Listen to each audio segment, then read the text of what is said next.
Namaskar and welcome to Atithi.com. Our guest today is a Gandhian by nature, a historian by profession, and he is the former Vice Chancellor of IGNOU. We are delighted to have on our program today Professor Ravindra Kumar. Namaskar Professor Saab, welcome to the program. अगर आपके जीवन को देखा जाए, एक तरफ गांधी जी कि आप कदमों पर चलते हैं, उनको इतना स्टडी किया है, पर स्टडी से ज़्यादा जो इंटरेस्टिंग बात है कि आपने उनको फॉलो किया है, उसके बारे में थोड़ी बात करते हैं। लोग समझते हैं कि उनको फॉलो करना बड़ा मुश्किल काम है जी, लेकिन मैं अपने ज़ाती अनुभवों से ये कह सकता हूँ कि सबसे ज़्यादा आसान उनको फॉलो करना है। ऐसा नहीं है कि कोई ख़ास चीज़ पर ही आप गांधी जी को फॉलो कर सकते हैं। गांधी जी अगर आपके विचारों में अंदर आ जाएं, आपके जहन में उतर जाएं, तो बहुत सारे ऐसे मरहले होते हैं ज़िंदगी के जिसमें गांधी जी आपका मार्गदर्शन करते चलते हैं। मैं आपके साथ अपने यंगर डेज़ का एक अनुभव साझा करूं। बहुत सारी ऐसी परिस्थितियां होती हैं जिसमें आदमी को ये नहीं समझ में आता कि इस रास्ते पे जाएं या इस रास्ते पे जाएं। तो ऐसे में ये सोच पाना कि हमको यही रास्ता चुनना है, सबसे अच्छा तरीक़ा ये है कि किसी बड़े आदमी की ज़िंदगी के बारे में पढ़ो। अब इत्तेफाक से मेरे हाथ में गांधी जी की किताब लग गई, सत्य के मेरे प्रयोग, और जब मैंने उसको पढ़ना शुरू किया तो मुझे लगा कि मेरे जो एक्सपीरियंसेस हैं वही गांधी जी के भी एक्सपीरियंसेस हैं। जी। फिर आसानी हुई ये सेलेक्ट करने में कि किस रास्ते पर चलें, और ये बात बहुत मज़े की है कि उन रास्तों पर चलने में कठिनाई नहीं हुई। बहुत सारे जो मन के झंझट थे कि इधर जाएंगे तो ऐसा नुकसान हो जाएगा, इधर जाएंगे तो ऐसा नुकसान हो जाएगा, उनसे निजात मिल गई और उन रास्तों पे चलने से सुकून भी मिला। और मैं आज कह सकता हूँ कि मैंने एक फुलफिल्ड लाइफ लीड की है गांधी जी के रास्तों पर चल के। आपकी क्या उम्र थी जब आपने उन्हें पहली बार? 16-17 साल की उम्र में ये सबके मन में ये सवाल पैदा होते हैं। जी जी, and that is the impressionable age. हाँ, वो ऐसी जिसमें आपको लगता है कि कोई ऐसा रास्ता दिखाने वाला मिल जाए। जी। हो सकता है कोई और किताब मेरे हाथ लगती, हिटलर की किताब लग जाती लेकिन ऐसा नहीं हुआ। सत्य के मेरे प्रयोग मेरे हाथ लगी, मेरे ग्रैंडफादर के कलेक्शन में थी जी। तो मैंने वो किताब निकाली और कुछ पन्ने पलटते ही मुझे ऐसा लगा कि ये किताब पढ़ने में मुझे अच्छा लग रहा है। ख़ास तौर पे वो चीज़ें जो मुझे परेशान करती थी वो गांधी जी को भी परेशान करती थी। गांधी जी के सामने जब वो साउथ अफ्रीका गए तो एक सवाल पैदा हुआ कि साउथ अफ्रीका में किस तरह की लड़ाई लड़ी जाए। यहाँ से लोग ले गए थे उनको इस उम्मीद में कि गांधी जी हमारे हक़ में वहाँ लड़ाई लड़ेंगे, क्योंकि अंग्रेज़ों ने तमाम जो राइट्स थे हिंदुस्तानियों के वो सप्रेस कर रखे थे। तो अब गांधी जी के सामने सवाल ये था कि हम कैसे इन राइट्स को रिस्टोर करें। जी। तो बड़ा खूबसूरत रास्ता उन्होंने निकाला कि हम पहले पिटिशन देंगे। गांधी जी कमाल की शख्सियत हैं जिनको ये मालूम है कि कितनी दूर जाना चाहिए और कहाँ तक जाने से बहुत दूर जाना नहीं होता। तो गांधी जी इसकी कमाल की मिसाल है। उनको मालूम था कि इन रास्तों पर चलने से सफलता मिलने के चांसेस बहुत ज़्यादा हैं और बग़ैर किसी बड़ी परेशानी के। तो उन्होंने पिटिशन का रास्ता चुना। जी। अब जो वहाँ के तमाम लोकल लोग थे उनको ये लगा कि पिटिशन देने से तो अंग्रेज़ सरकार मानती नहीं है, हम लोग भी पिटिशन देते हैं, ये तो कुछ सुनते नहीं है, हमारे पिटिशन रिजेक्ट कर देते हैं, रद्दी की टोकरी में फेंक देते हैं और अगली बार फिर हम एक पिटिशन देते हैं। तो बहुत से लोगों ने गांधी जी को चैलेंज करना शुरू किया कि भाई मोहनदास, ये रास्ता ठीक नहीं है, तुम्हारा ये रास्ता हमें नहीं सूट करेगा, हम तो तुम्हें इसलिए नहीं लाए थे यहाँ। अब गांधी जी के सामने ये परेशानी हुई कि अपने सोचे हुए एक अच्छे रास्ते पर चलें या उन लोगों की डिमांड पर अपने रास्ते को बदल दें। जी। तो ये वो मौका है जब गांधी जी अपनी ऑटोबायोग्राफी में लिखते हैं कि मेरे सामने उस समय जब मैंने चुनना चाहा तो मुझे लगा कि चाहे ये रास्ता मुश्किल हो, थोड़ा परेशान करने वाला हो, लेकिन इसमें सफलता पाने के चांसेस कहीं ज़्यादा हैं निस्बतन उन रास्तों के जिनको वो लोग चाहते थे कि थोड़ा सा सख्ती बरती जाए, ये कर दिया जाए, कि थोड़ा सा हल्की से वायलेंस की जाए। मुझे लगा कि हाँ, बात तो गांधी जी की सही है। और फिर पोस्टेरिटी ने तो बताया ही कि गांधी जी उन रास्तों पे चल के वो कॉन्स्टेंटली खुद को क्वेश्चन करते हैं और जो भी नतीजा हो उसको साफ और सरल कह देते हैं, कोई बात छुपाते नहीं हैं। There has been a transparency to all his writings and to his life. So I suppose इस वजह से उनको समझना और फॉलो करना आपके लिए आसान रहा होगा। असल में गांधी जी को आज जो डिस्कशन होता है तो फॉसिलाइज्ड गांधी पे होता है। जी बिल्कुल। और गांधी जी एक लिविंग एंटिटी है। अगर आप अपनी ज़िंदगी में उतारें तो आपको लगता है कि मेरे अंदर भी एक छोटा सा गांधी है। हाँ। और वो मुझे ताकत दे रहा है। अगर हम उनको फॉसिलाइज कर देंगे तो फिर हम गांधी जी के तमाम विचारों को स्टैटिक मान लेते हैं। गांधी जी ने बहुत जगहों पे लिखा है कि भाई मैं अपने आइडियाज़ में बराबर बदलता रहता हूँ, मैं इवॉल्व करता हूँ। बिल्कुल। इस एवोल्यूशन के प्रोसेस में ये बात सबको मालूम होनी चाहिए कि जो बात मैंने आज से 4 साल पहले कही, अब मैं इवॉल्व होकर के यहाँ आ गया हूँ। हाँ, तो वो बात लागू नहीं होगी। वो बात लागू नहीं होगी। और आज जो मैं कह रहा हूँ वो ज़्यादा पकी हुई और अच्छी बात है। और हो सकता है आज से 6 साल बाद मैं इसी विषय पे कोई और बात कहूँ तो वो और मैच्योर और पकी हुई बात होगी। तो गांधी जी को समझने के लिए बहुत ज़रूरी है कि ये बात सबको नज़र में रखनी चाहिए। आपने ये बहुत इंटरेस्टिंग बात कही कि फॉसिलाइज्ड गांधी, एक तरीके से हम जिस तरह से उनको आज याद करते हैं, but you know when we talk about the apostle of truth and non violence, तो आज के ज़माने में तो ना तो ट्रूथ नज़र आता है और ना ही नॉन वायलेंस इतनी नज़र आती है। और इन दिनों में तो ख़ास तौर पर हम देख रहे हैं कि जो एंग्स्ट है सोसाइटी में वो वायलेंस की तरफ ही जा रहा है। मैंने इस नज़रिए से भी गांधी जी को जांचना परखना चाहा, क्योंकि वो बार बार कहते हैं मुझे जांचो परखो, एकदम एक्सेप्ट नहीं कर लो, जो मैं कह रहा हूँ उसको जांचो परखो। और जैसा मैंने कहा कि बहुत सारे उनके एक्सपीरियंसेस, मुझे लगा कि मेरे भी अपने अनुभव हैं और शायद जो लोग पढ़ते हैं सबको लगता है कि मेरे एक्सपीरियंसेस हैं। ये गांधी जी की बड़ी अच्छी बात है कि वो आपके बहुत नज़दीक हैं। वो ऐसा नहीं है कि क्राइस्ट की तरह हैं कि क्राइस्ट को छूना मुश्किल है, एक देवता हैं और उनकी पूजा ही करनी चाहिए। गांधी जी आम आदमी हैं, आप उन तक जा सकते हैं। लेकिन गांधी जी को पढ़ते हुए ये समझ में आता है कि गांधी जी के ज़माने में भी यही एंग्स्ट था, इसी तरह की वायलेंस थी और इसी तरह का ट्रूथ और अनट्रूथ के बीच में कॉन्फ्लिक्ट था। तो ऐसा नहीं है कि उनके वक्त से और आज के वक्त में कोई बहुत बड़ी तब्दीली हो गई है। और आज इसीलिए अक्सर लोग सवाल खड़ा करते हैं कि गांधी जी रेलिवेंट हैं कि नहीं हैं। आज जितने रेलिवेंट हैं उतने तो शायद अपने वक्त में रेलिवेंट नहीं थे, क्योंकि आज गांधी जी इवॉल्व करके, गांधीयन थॉट इवॉल्व करके यहाँ तक आ चुका है। और गांधीयन थॉट 1948 में ख़त्म नहीं हुआ। गांधीयन थॉट जो है वो सोसाइटी में एक्सपेरिमेंटेशन में रहा है और इवॉल्व होकर के यहाँ तक आ चुका है। तो आज बड़ी ज़रूरत है गांधी जी की। रही बात इसकी कि वायलेंस और ट्रूथ के बीच में जिस तरह की वायलेंस आज हमको देखने को मिल रही है, इस तरह की वायलेंस गांधी जी के सामने भी थी और उन्होंने बड़े अच्छे समीकरण निकाले थे। चौरी चौरा जिस समय कांड हुआ उसके ठीक पहले नॉन कोऑपरेशन मूवमेंट अपने पीक पे था। बिल्कुल। और हिंदुस्तान के 90% नेशनलिस्ट लीडर्स को यकीन था कि आज़ादी अब आ गई, अब अंग्रेज़ गए। और ज़्यादातर लोग जो हैं वो बहुत इलेटेड थे, अंदर से बहुत खुश थे कि क्या बापू ने क्या तरकीब लगाई है कि अंग्रेज़ बहुत परेशान हो गए। ठीक उसी समय चौरी चौरा हो गया और गांधी जी ने फौरन, भाई हम ये आंदोलन वापस लेते हैं। मुझे नहीं याद पड़ता कि एक भी राष्ट्र नेता उस समय ऐसा था जिसने ये कहा हो कि बापू आप ठीक कर रहे हैं। हर एक ने गांधी जी का विरोध किया।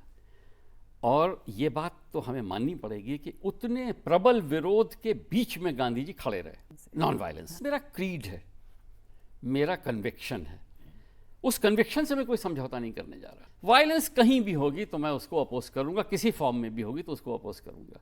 और ये मूवमेंट वायलेंस से बड़ा नहीं है, हमको नॉन वायलेंट मीन्स को अडॉप्ट करना है। गांधी जी ने मूवमेंट वापस ले लिया।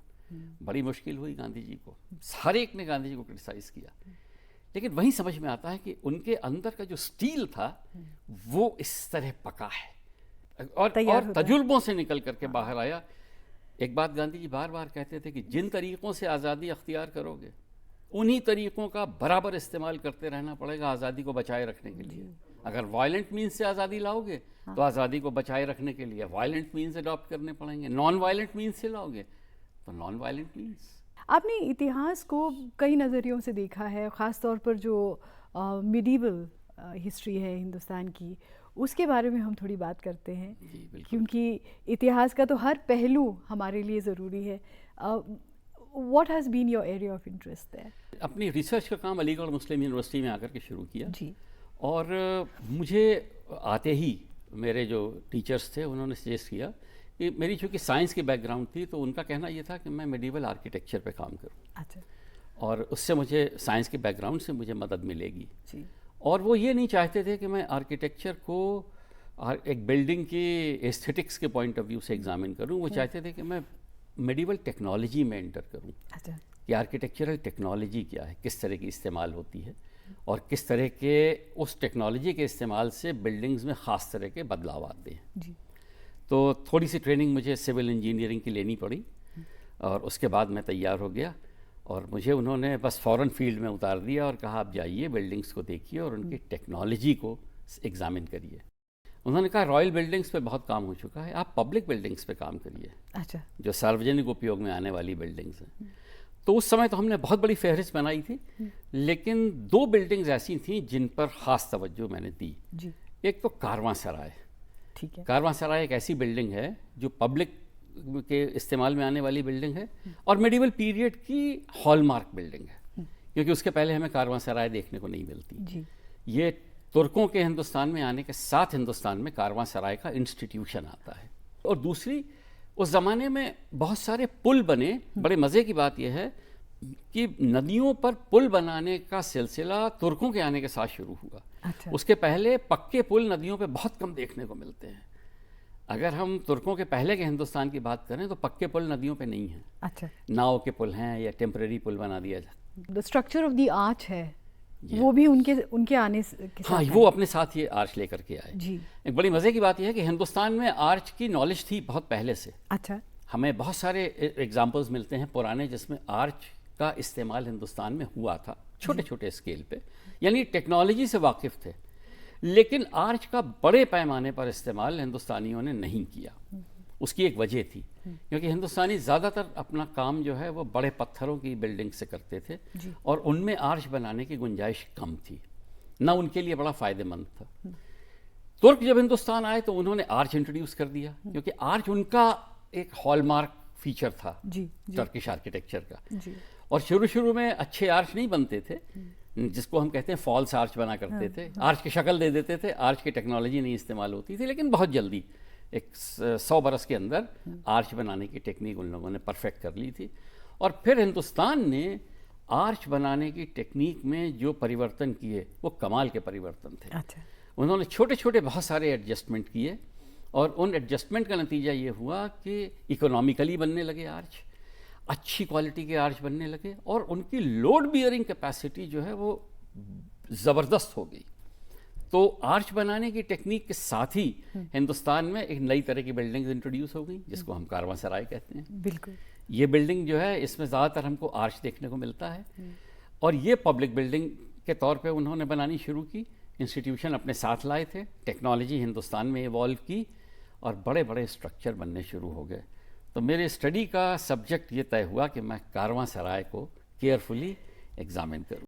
ये एक तरह से जो पहले मोटेल्स हों, इस तरह से उनको देखा जा सकता है। हाँ, काफ़ी कुछ ये मोटेल जैसी चीज़ होती थी, काफ़ी कुछ। लेकिन मज़े की बात यह है कि कारवां सराय मोस्टली उन रूट्स पे बनाई जाती थी जिन पे ट्रैवलर्स ज़्यादा चलते हों। जी जी। और बड़े शहरों में, क्योंकि शहरों में बाहर से आने वाले ट्रैवलर्स के बहुत सारी इन्फॉर्मेशन है हमारे पास। पर्शियन ट्रैवलर्स बहुत आते थे, दिल्ली में पर्शियन ट्रैवलर्स बहुत आते थे और यहाँ से बहुत सारा सामान ख़रीद करके ले जाते थे। तो उनके ठहरने के लिए कारवां सराय का बंदोबस्त करना होता था। तो बड़े शहरों में और जो ट्रैवल रूट्स हैं उनके ऊपर कारवां सराय बननी शुरू हुई और इसीलिए हमने अपनी स्टडी का जो स्टार्टिंग पॉइंट था वो शुरू किया। जो मेडिवल पीरियड में ट्रैवलर्स आते थे उनके ट्रैवल अकाउंट्स हमने एग्जामिन किए जी। और फिर ये सेलेक्ट किया कि जिन रूट्स पर से वो गुजरते थे एक बार उन रूट्स पे मुझे खुद जाना चाहिए। अच्छा। और ये थोड़ा एक्साइटिंग भी था, चैलेंजिंग भी था। और हमने जो So now these routes must be at least 400 or 500 years old. Delhi, Agra, Allahabad का जो रूट था वो भी बहुत पुराना मुग़ल रूट है जी। उस पर बहुत ज़्यादा ट्रैवलर्स आया जाया करते थे। मेडिवल ट्रैवलर्स के अकाउंट्स में इस रूट का बड़ा ग्राफिक डिस्क्रिप्शन है। तो मुझे अकाउंट्स में डिस्क्रिप्शन तो मिल गया, अब मुझे ये देखना था कि ये बिल्डिंग्स वाकई हैं या वक्त के साथ ख़त्म हो गई, और अगर हैं तो इनका क्या स्ट्रक्चर है, किस तरह की हैं ये बिल्डिंग्स। तो मैंने दिल्ली और आगरा को सेंटर बना के और हिंदुस्तान के अलग अलग हिस्सों में ट्रैवल करना शुरू किया जी। और इस ट्रैवल के जो रिवार्ड्स मिले वो कमाल के थे, क्योंकि मुझे ये उम्मीद ही नहीं थी कि इतनी कारवां सराय एग्जिस्टिंग स्टेट में मिल जाएंगी, मुझे ज़िंदा मिल जाएंगी। अच्छा। और कारवां सराय जो ट्रैवलर्स ने व्हेन यू से जिंदा मिल जाएंगी, मतलब वो आज भी उसी तरह यूज हो रही है? कुछ आज भी वैसे ही यूज हो रही है। अच्छा। और कुछ में वो लोग जो कारवां सराय की देखभाल करते थे, एक कम्युनिटी कहलाती थी भटियारा, आपने नाम भी सुना होगा। बिल्कुल बिल्कुल। भटियारा कम्युनिटी के बहुत सारे लोग आज भी कारवां सरायों में मौजूद हैं और उनकी देखभाल कर रहे हैं। अच्छा। हालांकि अब मुसाफिरों के ठहरने के, रेलवे के आने के बाद मुसाफिरों के ठहरने की व्यवस्था कारवांसराय में ख़त्म हो गई, क्योंकि रेलवे ने लॉन्ग डिस्टेंस ट्रैवल शुरू कर दी। आप रात को बैठिए, सवेरे बम्बई पहुंच गए, जिसके लिए पहले 15 दिन लगते थे। तो कारवांसराय अलग अलग स्टेजेस पे होना ज़रूरी था, लेकिन स्ट्रक्चर इंटैक्ट हैं, ये बड़ी कमाल की बात है। और स्ट्रक्चर जो हैं अपनी अच्छी हालत में इंटैक्ट हैं, ये भी मुझे देखने को मिला। और एक चीज़ बहुत मज़े की उस पूरे स्टडी के दौरान देखने को मिली, कुछ ऐसे स्ट्रक्चर्स थे जो धीरे धीरे करके रूट थोड़ा शिफ्ट हो गया, तो वो जंगल में चले गए, और वो जंगल में बर्बाद नहीं हुए। वहाँ जंगल उगाया, बड़ा घना जंगल है उसके अंदर, लेकिन स्ट्रक्चर इंटैक्ट है। उससे कमाल की बात है कि जो टेक्नोलॉजी है उसकी जो क्वालिटी है, उसका भी एक एविडेंस है कि अच्छी टेक्नोलॉजी से बनाए गए स्ट्रक्चर हैं। एक जहांआरा बेगम की सराय है सूरत के पास, अच्छा, यानी गुजरात और खानदेश के बीच में, उसका बड़ा ग्राफिक डिस्क्रिप्शन ट्रैवलर्स देते हैं कि वो सराय है, बड़ी अच्छी सराय है, उसमें स्वीट्स हैं, 2-2 कमरों के जुड़े हुए स्वीट्स हैं, इस तरह का ग्राफिक डिस्क्रिप्शन है। लेकिन रूट वहाँ से 30 किलोमीटर हट गया, तो अब वो सराय किसी की नज़र में थी नहीं। हमारी स्क्रीन पर पीछे जो तस्वीरें आ रही हैं, ये उसी सराय की तस्वीरें हैं। ये जहांआरा बेगम की सराय है, जो जिसको हम लोगों ने डिस्कवर किया, और हम उन जंगलों में गए और ये स्पॉट करते रहे कि उसका डिस्क्रिप्शन इस तरह का, देखते हैं कहाँ है, और सडनली हमारे आंखों के सामने। So this must have been so exciting for you कि आप ये जो पुराने डॉक्यूमेंट्स हैं, जो पुराने यूरोपियन ट्रैवलर्स को आपने ज़्यादा फॉलो किया, तो वो चीज़ें बिल्कुल ऑलमोस्ट वैसे ही आपको मिली। 90% वो चीज़ें मिल गई जो उन्होंने डिस्क्राइब की थी। उससे ये भी प्रूव होता है कि उनके अकाउंट्स फेक नहीं हैं। उन्होंने बहुत एक्यूरेट डायरीज बनाई थी और अपने अकाउंट्स में बहुत एक्यूरेसी के साथ डिस्क्रिप्शन दिए थे, और जो स्टेजेस उन्होंने दी थी मोस्टली उन्हीं स्टेजेस पे मिली। ये जहांआरा बेगम की जो सराय मैं आपको बता रहा हूँ, जो स्टेज उन्होंने डिस्क्राइब की थी, हम उसी स्टेज को लोकेट करते रहे।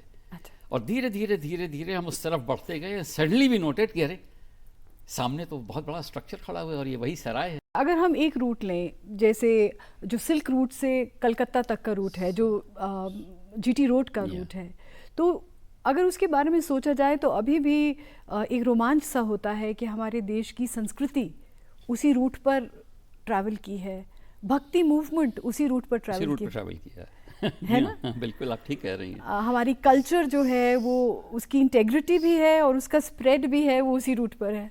असल में ट्रैवल रूट्स जो हैं ये हमारे कल्चर के कैरियर्स भी हैं जी।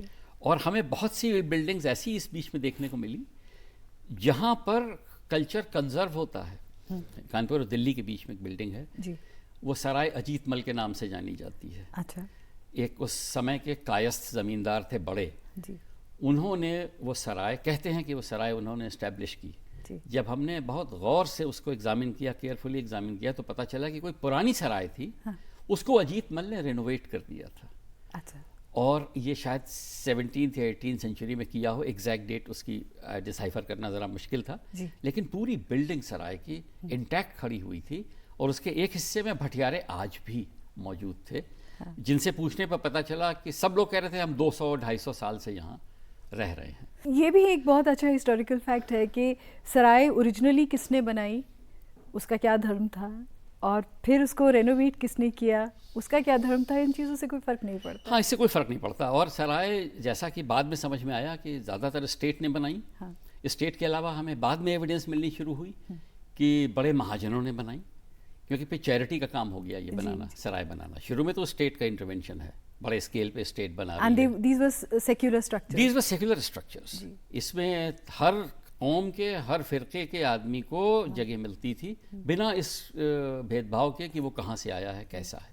यहाँ तक कि अंदर खाने की व्यवस्था भी सबके लिए अलग अलग होती थी। ये जो एक्सेप्टेंस है एक दूसरे के फेथ की और एक दूसरे के वे ऑफ लाइफ की, ये भी अपने आप में एक बड़ी खूबसूरत बात है कि सराय में इन चीज़ों का ध्यान रखा जाता है। अगर हम स्ट्रक्चर से हट के थोड़ा सोशल इंस्टीट्यूशन पे चले जाएं, तो बड़ी इंटरेस्टिंग एविडेंस मिलती है। मसलन ब्राह्मण और मुसलमान साथ साथ सराय में ठहरे हैं जी। ब्राह्मण को किसी काम से पास के शहर में जाना है, उसके पास थोड़ा सामान है, और मुसलमान कह रहा है कि मैं अभी 12 दिन यहाँ रुकूंगा, तो वो अपना सामान उसकी हिफाजत में छोड़ के चला जाता है और लौट करके अब उससे ले लेता है। ठीक इसी तरह मुसलमान अपना सामान उनकी हिफाजत में छोड़ के चले जाते हैं, भाई इसकी ज़रा देखभाल करना, और हम लौट के आएंगे, और ज़्यादातर केसेस में वो सामान इंटैक्ट उनको उसी तरह से मिल जाता है।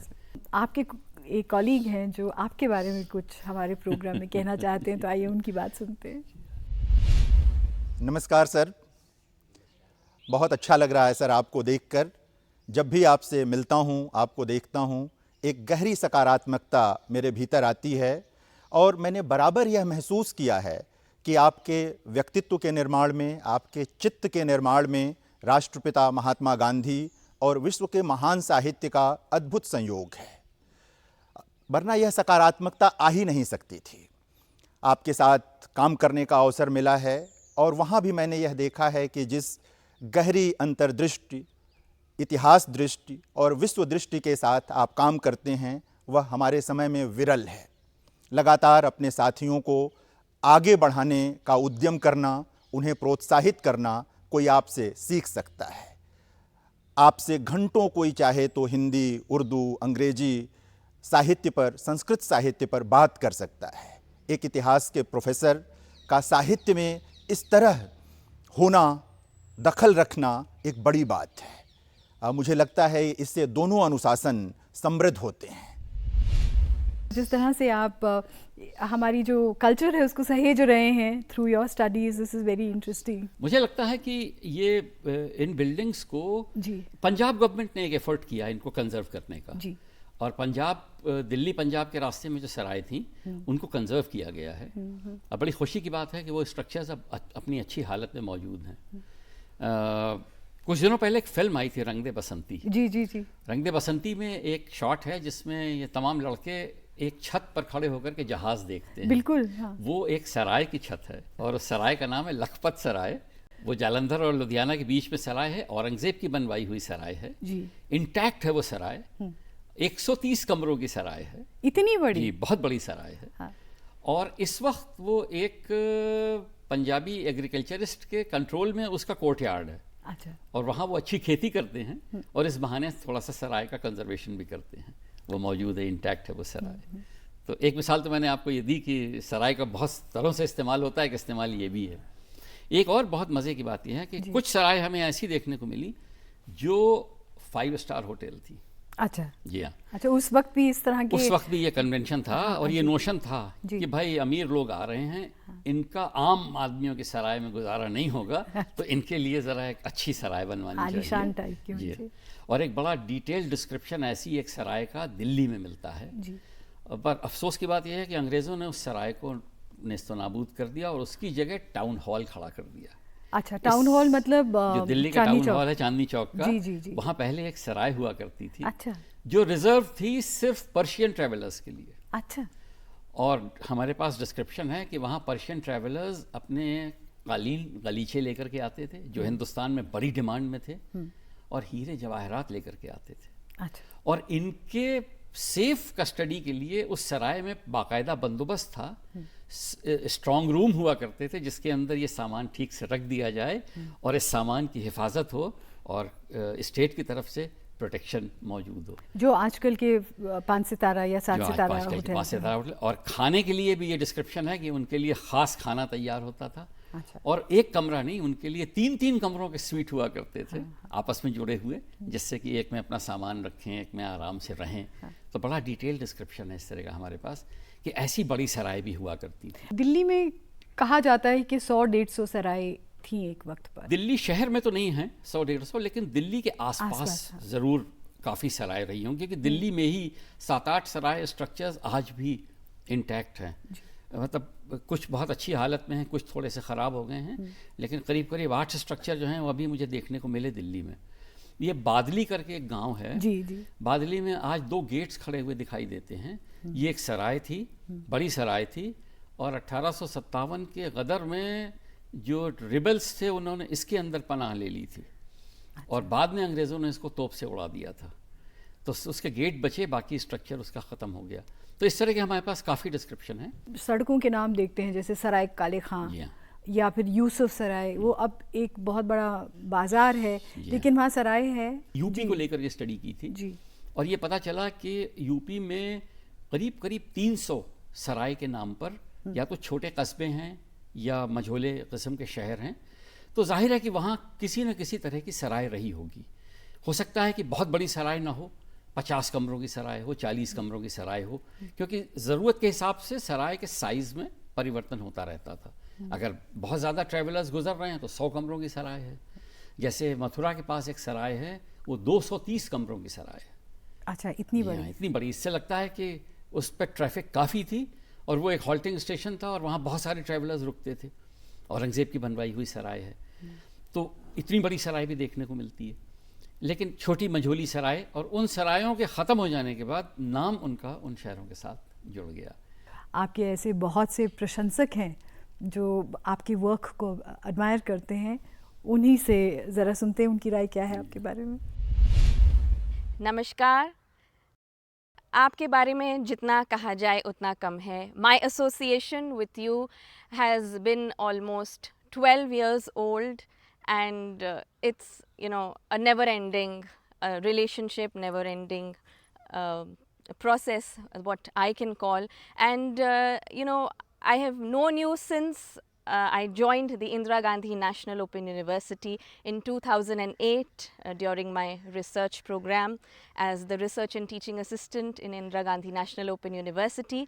And it was you who always used to encourage and motivate the youth, young students like us, to move forward, you know, prove our potential, and, you know, work hard in not only academics but also the co-curriculars. I have learned so much from you, sir.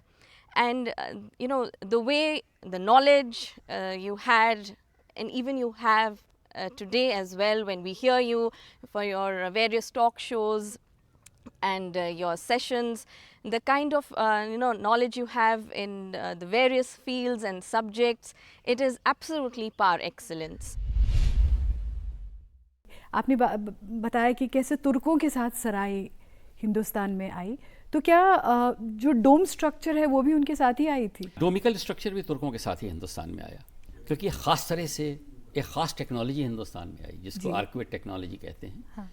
और इसमें दो चीज़ों की बड़ी अहमियत थी जी। एक तो हम डोम बनाने के लिए या आर्च बनाने के लिए ख़ास तरह का मसाला चाहिए जी, क्योंकि डोम की जो एलिमेंट्स हैं, ईंटें और पत्थर हैं, अगर वो ख़ास तरह के मसाले से जोड़े न जाएं और उनके गिरने की गुंजाइश हो तो आर्च नहीं खड़ा हो सकता। हाँ। और डोम नहीं खड़ा हो सकता। बिल्कुल। ये मसाला हिंदुस्तान में तुर्कों के साथ आया और चूने का मसाला कहलाता है जी। और चूने के मसाले ने हिंदुस्तान में बिल्डिंग टेक्नोलॉजी में एक रिवोल्यूशन पैदा कर दिया, क्योंकि चूने के मसाले के साथ बिल्डिंग्स के जो एलिमेंट्स हैं, ईंटें हैं, पत्थर हैं, जिससे भी बिल्डिंग बन रही है, जो बिल्डिंग मटेरियल है, उसके आपस में बहुत मजबूती से जुड़ने की गुंजाइश पैदा हो गई जी। चूने का मसाला एक्सीडेंटली डिस्कवर हुआ था। दुनिया की हिस्ट्री ये बताती है कि वो किसी की इजाद नहीं थी, वो एक्सीडेंटली डिस्कवर हुआ था। रोमन एम्पायर में इसकी डिस्कवरी हुई थी। वो लोग अपने किले बनाते थे और किले की दीवारों को मोटा करने के लिए एक तरह की केसिंग बनाते थे जी। एक साइड में पत्थर की दीवार खड़ी की और थोड़ी दूर पे दूसरी पत्थर की दीवार खड़ी की और बीच के हिस्से में वो मलबा भर देते थे जी। ये मलबा असल में लाइमस्टोन होता था। और 100-150 बरस के बाद पता चला कि बाहर की केसिंग गिर गई। हाँ। और ये मलबा इतना मजबूत है कि उनको छेनी हथौड़ी लेकर के अगर इसे हटाना था तो काटना पड़ा। प्रोफेसर साहब, इतनी सारी हमने आपसे बात की सराय के बारे में, आपकी गांधीयन फिलॉसफी के बारे में। वक्त लगता है जैसे थोड़ा कम है, लेकिन इस वक्त आपसे इजाज़त चाहते हैं। Thank you so much for being on a program. Until next time then, good bye.